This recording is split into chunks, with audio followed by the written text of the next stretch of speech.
What is the next big cryptocurrency to explode this year? Well, while today's video has nothing to do with price, today I want to highlight 8 different crypto projects that are building, that we're seeing the growth. So crypto coin number 8 on our list today, Avalanche. Avalanche surges to 6-month high in daily active addresses. The spike coincides with a bevy of financial institutions joining Avalanche's evergreen subnet Spruce. So the momentum for Avalanche as an L1 blockchain, pretty obvious. And to get specific on this uptick, Avalanche's daily active addresses hit nearly 80,000 on April 12th. Its daily active user base grew 85% in the last 90 days. And to put this into comparison, Avalanche today is growing faster than competitor chains like BNB Chain, Tron, even Ethereum, Aptos, and Bitcoin. And again, what caused this spike in adoption?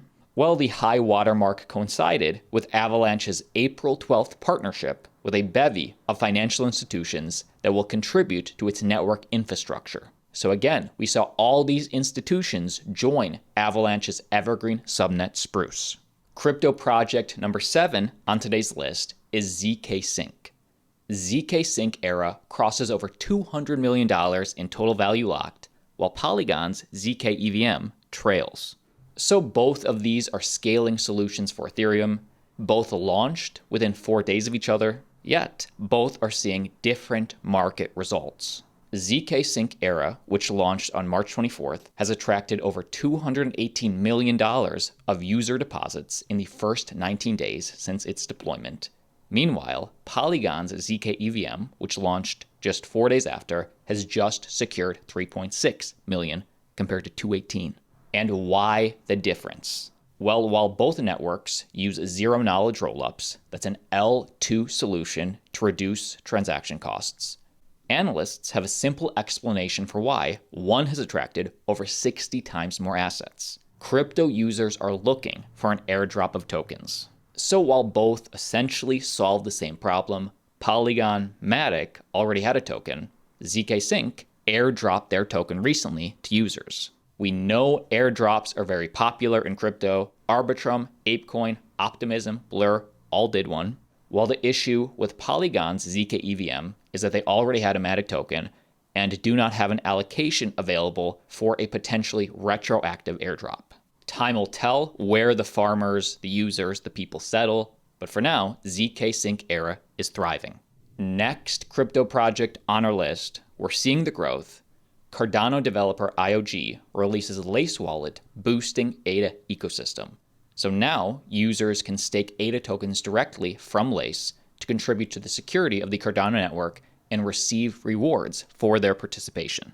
So Cardano holders can stake directly from the wallet, and Lace is a browser-based wallet similar to a MetaMask, and it allows users to access the Cardano network directly and use Cardano-based dApps.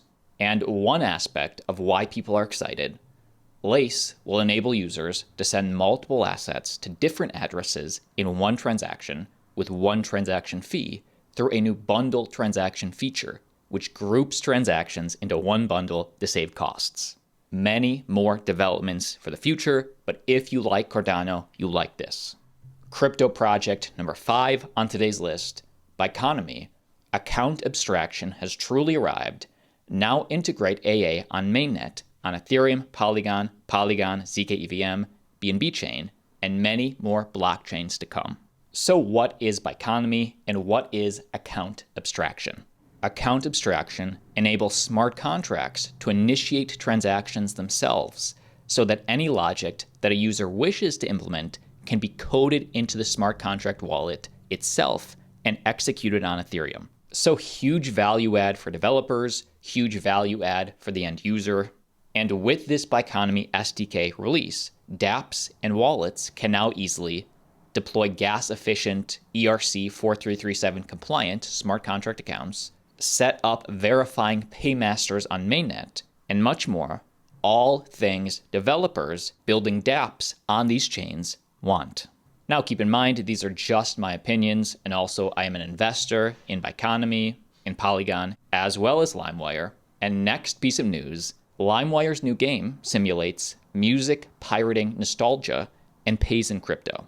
So to back up a little bit, actually last year, Limewire launched as an NFT marketplace. They are now a Web3 platform. Musicians like Travis Barker, Dylan Francis, Soulja Boy launching NFTs through Limewire. And all of this is sort of ironic because the music sharing platform shut down back in 2010 after a hefty lawsuit. The platform was used to steal music rights from artists.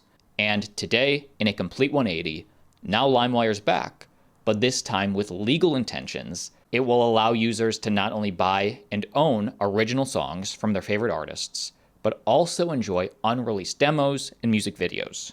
So for me, they're actually more than just an NFT marketplace. They're sort of the first Web3 version of an OnlyFans or a Patreon where artists can cultivate their community. And of course, the news today is this. They have just launched a crypto game. Here is their little hype video. And then the game is you're downloading songs and you have to download as many songs as you can. And each simulated download that doesn't contain a simulated virus will yield points to the player. So a big hit of nostalgia, and the scores are then entered onto a leaderboard where the top players are eligible to receive a distribution of Limewire's upcoming ERC token as a prize. Coin number 3 on today's list, Gala.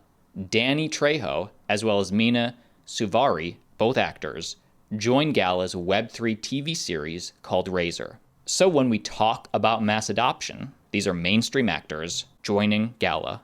And actually, there are 3 veteran Hollywood actors are set for special guest star roles in this series, which is a gritty, futuristic LA drama.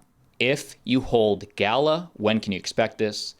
Well, the 8-episode series will premiere in July on the Gala Film platform, and then after that, the show's creators hope to sell it to a major streaming service.